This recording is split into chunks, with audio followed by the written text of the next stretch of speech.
நண்பர்களுக்கு வணக்கம். இந்த வீடியோவில் ஒரு முக்கியமான விஷயத்தை பற்றி பார்ப்போம். பிரான்ஸோட அதிபர் இம்மானுவேல் மேக்ரான் இருக்கார் இல்லையா, அவர் இந்தியாவுக்கு வரப்போகிறாரு. பிப்ரவரி 19 மற்றும் 20 தேதிகளில் அவர் டெல்லிக்கு வராரு அப்படின்னு எதிர்பார்க்கப்படுது. அவர் வரும்போது இந்தியா இது வரைக்கும் பண்ணாத ஒரு மிகப்பெரிய டிஃபென்ஸ் டீலை வந்து கையெழுத்து போட போகிறாங்க அப்படின்னு பார்க்கப்படுது. அதுதான் வந்து பார்த்திங்கன்னா இந்த 114 ரஃபேல் போர் விமானங்கள் வாங்குற ஒரு டீல். அது மட்டும் இல்லாமல் பார்த்தீங்கன்னா இந்த ஜெர்மனுடைய சான்சலர் ஃபெட்ரிக் மெர்ஸ் இந்தியா வந்தார் இல்லையா 2 நாளாக. ஸோ இவர் கூடயும் வந்து நம்ம ஒரு டீல் போட்டிருந்தோம். கிட்டத்தட்ட $8 பில்லியன், கிட்டத்தட்ட பார்த்தீங்கன்னா நம்ம நாட்டு மதிப்பில் 72,000 கோடி ரூபாய்க்கு 6 சப்மரின் வாங்குற டீலும் நம்ம போட்டிருந்தோம்.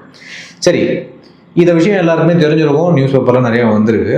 இந்த 114 ரஃபேல் டீலில் சில கான்ட்ரவர்சி இருக்குது அப்படின்னு பார்க்குறாங்க. அது என்ன அப்படின்றத பார்ப்போம். இதோட முழு விவரங்களை நான் point by point one by ஒன்னாக பிரித்து வைக்கிறேன். வாங்க வீடியோக்குள்ளே ஃபுல் டீட்டெயிலாக போயிட்டு பார்க்கலாம். முதல்ல இந்த டீலை பற்றி பார்த்துக்குவோம். 36 பில்லியன் அப்படின்னு சொல்கிறோம். அதாவது இந்த டீல் ஃபர்ஸ்ட் டைம் வந்துட்டு எஸ்டிமேஷன் போடும்போது கிட்டத்தட்ட 2.25 லட்சம் கோடி இருக்கும் அப்படின்னு சொல்லிட்டு நினைச்சோம்.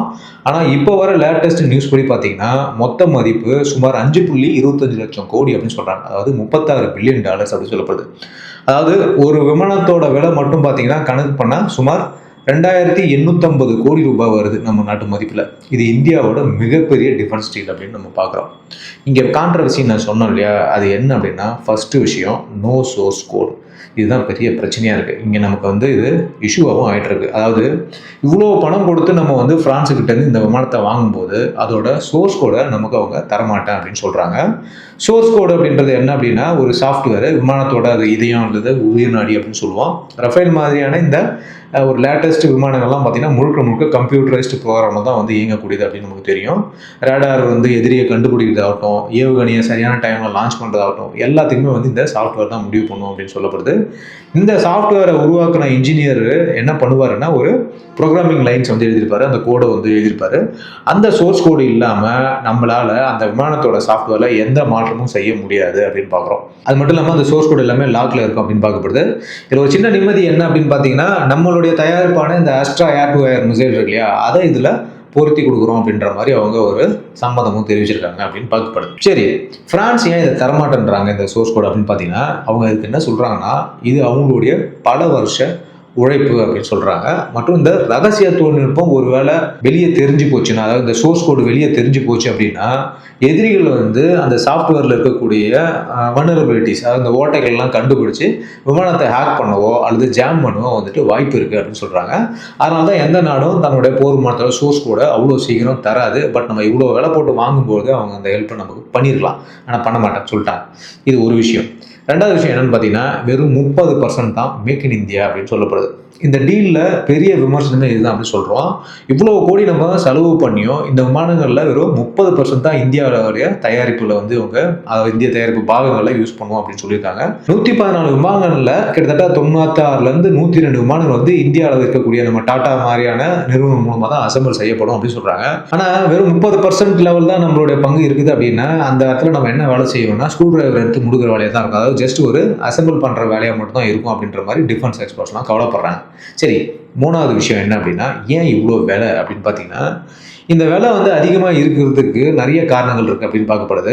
ஒன்று, இது வெறும் விமானத்துக்கான விலை மட்டும் கிடையாது. அதோட ஆயுதங்கள் ஆகட்டும், ஸ்பேர் பார்ட்ஸ் ஆகட்டும், அப்புறம் இந்த ட்ரைனிங் சிமுலேட்டர்ஸ் ஆகட்டும், இது எல்லாமே இதில் அடங்குது அப்படின்னு சொல்கிறாங்க.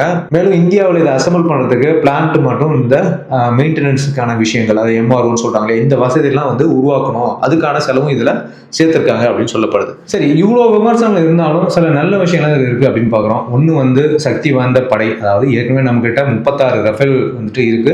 கடற்படைக்கு ஒரு 26 புதுசாக வரப்போகுது. இப்போ இந்த ஒரு 114 வந்துச்சு அப்படின்னா பிரான்ஸுக்கு அப்புறம் உலகத்திலே அதிகமாக ரஃபேல் வச்சிருக்கிற நாடு நாம தான் அப்படின்னு பார்க்கப்படுது.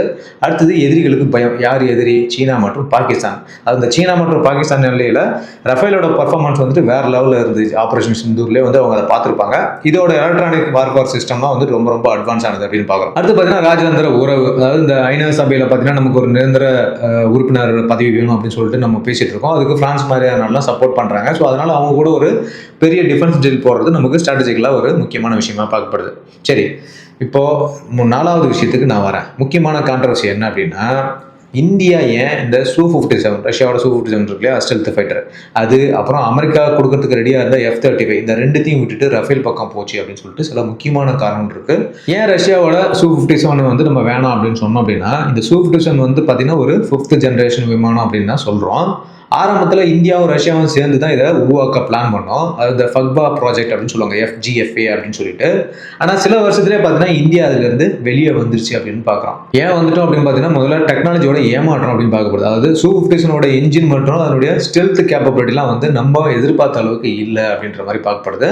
அடுத்தது ரகசியம் சொல்லலை. அந்த டைமில் வந்து ரஷ்யா வந்து இந்த ஃபைட்டர் ஏர்கிராஃப்டினுடைய முக்கியமான டெக்னாலஜிலாம் இந்தியா கிட்ட ஷேர் பண்ணிக்க அவங்க விருப்பப்படலை அப்படின்னு பார்க்குறோம். அடுத்தது தாமதம். ரஷ்யா சொன்ன நேரத்தில் வேலையை வந்து அவங்க முடிக்கல. இதனால கடுப்பான இந்தியா பார்த்தீங்கன்னா காசும் போய் காலம் போகுது அப்படின்னு சொல்லிட்டு அந்த ப்ராஜெக்ட்லேருந்து கட் பண்ணிட்டு வெளியே வந்துட்டோம் அப்படின்னு பார்க்கப்படுது. சரி, அடுத்தது கிங்குக்கு வருவோம். யாருப்பா கிங் அப்படின்னு கேட்டிங்கன்னா இந்த ஃபைட்டர் ஏர்கிராஃப்டோட கிங் யாருன்னா F-35 தான். உலகத்தில் இருக்கக்கூடிய மிகவும் அட்வான்ஸான எல்லா ஃபைட்டர் ஏர்கிராஃப்டையும் காலி பண்ணக்கூடிய ஒரே ஒரு கேப்பபிள் உள்ள ஏர்கிராஃப்ட் இன்னைக்கு வேர்ல்டு எதுன்னு பார்த்தீங்கன்னா F-35 தான். சரி, ஏன் இந்த அமெரிக்காவோட F-35 நம்ம வாங்கலை அப்படின்னு பார்த்தீங்கன்னா அமெரிக்கா பற்றி நமக்கு நல்லாவே தெரியும். முதல்ல அவங்க கடுமையான நிபந்தனைகள்லாம் போடுவாங்க அப்படின்னு பார்க்கப்படுது. அமெரிக்கா ஒரு பொருளை வித்துச்சு அப்படின்னாக்கா அதை நம்ம எங்கே நிறுத்தணும், எப்படி பயன்படுத்தணும், யார் மேலே நம்ம பயன்படுத்தணும், எப்போ பயன்படுத்தணும், இந்த மாதிரி நிறைய கண்டிஷன் போடுவாங்க. இது நம்ம நாட்டோட சுதந்திரமான முடிவுகளுக்கு கண்டிப்பாக இருந்து ஒரு டிஸ்டர்பன்ஸாக இருக்கும் அப்படின்னு நம்ம பார்க்குறோம். அதனால அதை நம்ம ஸ்கிராப் பண்ணிட்டோம். ரெண்டாவது விஷயம் என்ன F-35 வாங்கிறதுக்கு அப்படின்னு பார்த்தோம்னா இந்த S-400 ஒரு சிக்கல் இருக்குது அப்படின்னு பார்க்கப்படுது. இந்தியா வந்து ஏற்கனவே ரஷ்யா கிட்ட இருந்து S-400 சிஸ்டம் ஏவுகணத்தை நம்ம வாங்கிட்டோம். அது இல்லாமல் வந்து பார்த்தீங்கன்னா நிறைய இப்போ ஆர்டரும் பண்ணியிருக்கோம். ஸோ இதனால் F-35 வந்துட்டு எந்தெந்த நாட்டுக்கெல்லாம் அவங்க கொடுக்க போகிறாங்களோ அங்கே S-400 இருக்கக்கூடாது அப்படின்ற மாதிரி ஒரு கண்டிஷன் அமெரிக்கா வச்சுருக்காங்க. இதனால தான் பார்த்தீங்கன்னா துருக்கிக்குமே அவங்க இந்த F-35 ப்ரோக்ராம் வந்து வெளியே வந்துட்டாங்க. ஏன்னா அவங்க S-400 ரஷ்யாட்ட வாங்கினதுனால. அடுத்து பார்த்தீங்கன்னா அதிக பராமரிப்பு. அதாவது ஒரு பொருள் நம்ம வாங்கணும் அப்படின்னா அதை உட்காந்து மெயின்டைன் பண்ணிட்டே இருக்க முடியாது. F-35 வந்து அதிகமாக பராமரிக்கணும் அப்படின்னு சொல்லப்படுது.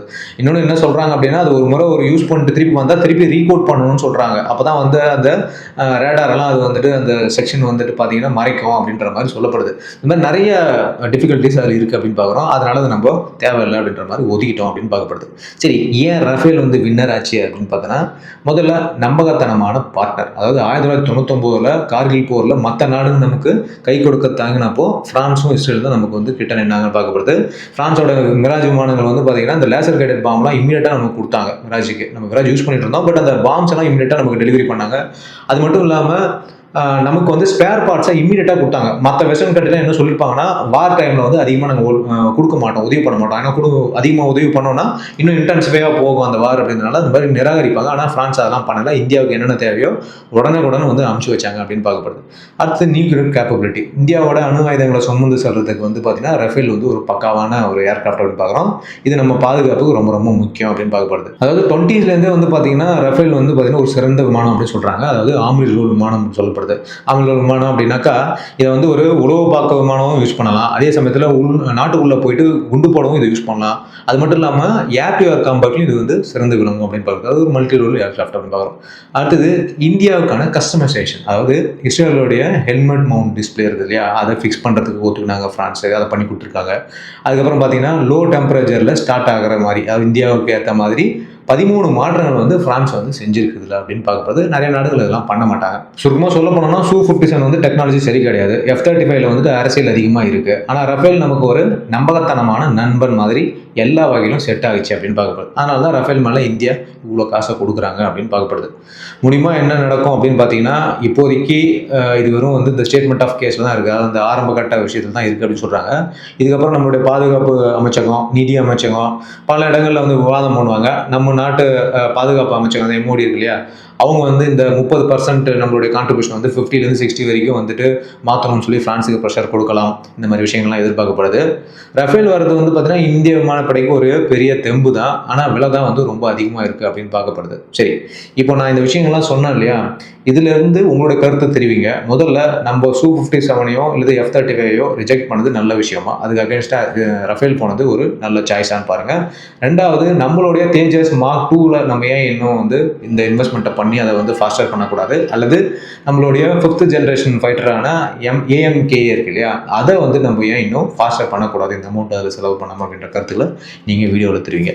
ஓகே நண்பர்களே, வீடியோ இன்ஃபர்மேட்டிவாக இருக்கும் நம்புறேன். நம்ம சேனல் சப்ஸ்கிரைப் பண்ணுங்கள், லைக் பண்ணுங்கள், உங்கள் ஃப்ரெண்ட்ஸ்லாம் ஷேர் பண்ணுங்கள். மீண்டும் அடுத்த ஒரு இன்ஃபர்மேட்டிவ் வீடியோவில் சந்திப்போம். அது வரைக்கும் தேங்க்யூ, பை, ஜெய்.